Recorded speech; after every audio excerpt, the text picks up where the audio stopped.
Ni boardroom ya bodi ya ligi kuu Tanzania. Awali ya yote napenda kuwashukuru kwa commitment yenu. Siku zote nimekuwa nikisema kwamba bodi ya ligi kuu Tanzania miongoni mwa watu ambao ni sehemu ya ukuaji wa bodi, ni sehemu ya ukuaji wa mpira wetu wa miguu, basi ni waandishi wa habari. Na leo umedhihirisha kwa vitendo. Tangu asubuhi nafikiri saa 2, saa 3 mpaka saa hizi saa 8 na kwenda saa 9 tuko hapa kwa ajili ya kupata briefing. Kwa hiyo binafsi nawashukuru kwa niaba ya bodi na shirikisho la mpira wa miguu Tanzania. Kwa kweli nawashukuru kwa commitment yenu, nawashukuru kwa namna ambavyo mnavyosemea mpira wetu. Leo tulikuwa na kikao na wenzetu wa Yanga African Sports Club. Kama mnavyojua ni utaratibu wa kawaida bodi kuweza kukutana na wadau wake, mdau mkubwa akiwemo vilabu. Kwa hiyo tulikuwa na hicho kikao. Leo tulikuwa na hicho kikao. Itakumbukwa kwamba bodi ya ligi kuu Tanzania ni chombo cha vilabu. Na pale wenye chombo chao wanapokutana na watendaji na mamlaka za chombo chao, basi kwa kweli siku zote kumekuwa ni jambo ambalo sisi kama bodi, kwa maana ya good governance, kwa maana utawala bora, ni kitu ambacho tunakifurahia na kitu ambacho tunaamini kinaweza kikatuondoa kwenye migogoro na kutupeleka pale ambapo kila mmoja anatamani kuweza kufika. Sisi sote ni mashuhuda,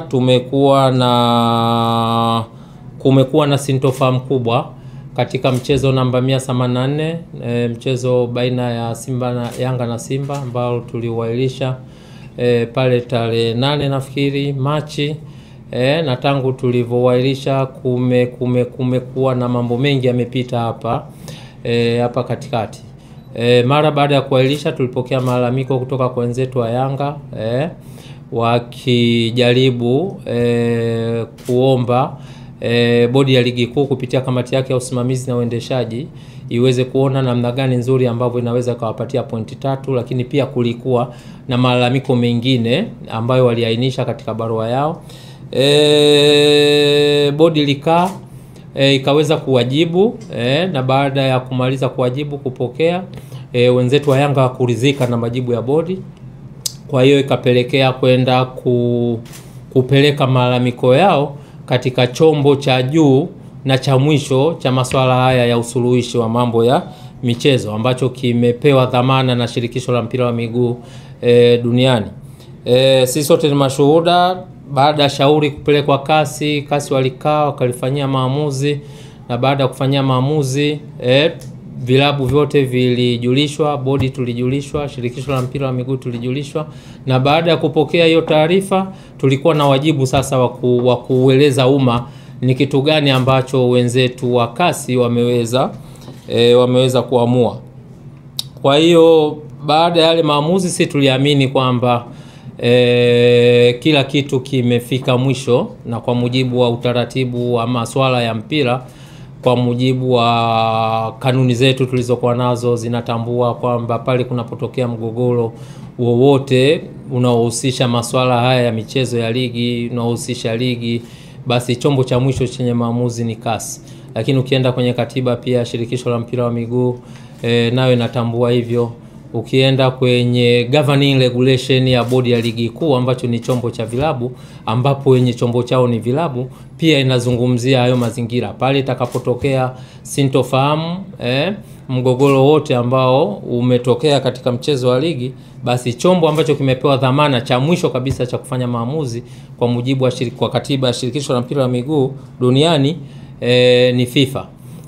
Lakini pia hata katiba ya vilabu vyenyewe hivi ambavyo vinashiriki ligi zetu zote 3 ambazo tunazosimamia, pamoja na zile ligi za kule chini, kwa maana ligi za wilaya, ligi za mikoa, zote lazima katiba za kila timu lazima ziseme kwamba itakapotokea mgogoro wowote unaohusisha masuala ya michezo, kwa maana ya ligi na vitu vya aina hiyo, basi chombo cha mwisho kitakachokuwa na mandate ya kumaliza huo mgogoro ni CAS. Na unaweza ukaona kwamba sisi tulisimama tukiamini kwamba swala hili limefika kasi, limeisha. Kwa hiyo tuliendelea na utaratibu wetu wa kutangaza ratiba, tukaupangia huo mchezo ratiba namba 184 kwamba utachezwa Juni 15. Lakini bado pia kuliendelea na sintofahamu nyingi, sisi sote ni mashuhuda. Katika busara ya kawaida kama nilivyotangulia kusema kwamba Bodi ya Ligi Kuu Tanzania ni chombo cha vilabu, kwa hiyo kina wajibu pale mwenye chombo chake anapoonyesha kulalamika ama anapoonyesha kuto kutendewa haki, basi tuna wajibu wa kuona namna gani ambaye tunakutana naye, tunazungumza na vitu vya aina hii. Kwa hiyo tosha kusema kwamba katika kutekeleza haya ambayo nimetangulia kuyazungumza, leo tulikuwa na kikao na wenzetu wa Yanga kama ambavyo nilivyosema. Na msingi wake mkubwa ni kuona namna gani ambavyo tunatoka katika hii sintofahamu iliyojitokeza tangu huo mwezi wa 3. Tumekuwa na kikao kizuri, ni declare interest kwamba tumekuwa na kikao kizuri. Ni aina ya vikao, ni aina ya transparency ambayo kama vyombo, kama bodi, kama vilabu ndio aina ndio platform pekee kwamba kunatokea tatizo, mnaandikiana barua, mnakutana, mnajadili mambo yenu kwa pamoja, and then mnatengeneza mwelekeo ili muweze kutoka hapo mlipofika. Kwa hiyo kwenye kikao chetu wenzetu wamekuja na mambo manne. Wenzetu wamekuja na mambo manne ambayo sisi kama bodi, kama secretariat tuna wajibu ya kupokea na kuyachakata. Sio kupokea tu, tunapokea na kuyachakata, na yale ambayo mnaona kwamba yako ndani ya skopu ya Bodi ya Ligi Kuu kwa maana kuyafanyia maamuzi, basi tunayafanyia maamuzi. Kwa yale ambayo tutaona kwamba yako nje ya uwezo wetu, basi tutapeleka kwenye mamlaka husika ili yaweze kufanyiwa kazi na yafanyiwe maamuzi pia. Kwa hiyo kwenye mambo manne, jambo la kwanza ambalo tumepokea kutoka kwa wenzetu baada ya majadiliano marefu, azimio la kwanza ni kuvunjwa kwa kamati ya usimamizi na uendeshaji ya Bodi ya Ligi Kuu. Sisi sote ni mashuhuda, kila baada ya mizunguko kuna kamati ambayo ipo kwa mujibu wa kanuni tulizojiwekea. Ukisoma governing regulation ambayo hii ina govern utendaji wa kila siku wa bodi, unaweza ukaona kwamba imetaja kwamba kutakuwa na kamati ambayo imekasimiwa madaraka kwa ajili ya kusimamia na kuendesha ligi. Lakini ukienda kwenye kanuni pia imezungumzwa. Kwa hiyo hilo lilikuwa ni ombi lao ama takwa lao ambalo wameliwasilisha leo. Jambo la pili ni kujiuzulu kwa afisa mtendaji mkuu. Jambo la tatu kujiuzulu kwa katibu mkuu wa shirikisho la mpira wa miguu Tanzania, na jambo la 4 ni kuona kwamba Bodi ya Ligi Kuu Tanzania inakuwa huru, kwa maana inakuwa inakuwa chombo huru, inakuwa legal entity. Itoshe kusema kwamba secretariat pamoja na uongozi wa Bodi ya Ligi Kuu Tanzania, kwa sababu kwenye kikao alikuwepo mwenyekiti wa bodi, alikuwepo makamu mwenyekiti wa bodi, alikuwepo mjumbe wa management committee ambayo imekasimiwa madaraka na mkutano mkuu kuweza kusimamia utendaji wa kila siku wa Bodi ya Ligi Kuu. Tumepokea. Itoshe kusema kwamba tumepokea, na ukitazama kwa mujibu wa governing regulation tuliyokuwa nayo, haya mambo yote manne unaweza ukaona kwamba yapo out of scope, yani yapo nje ya uwezo wa Bodi ya Ligi Kuu kuweza kuyapokea, kuyajadili na kuyatolea uamuzi.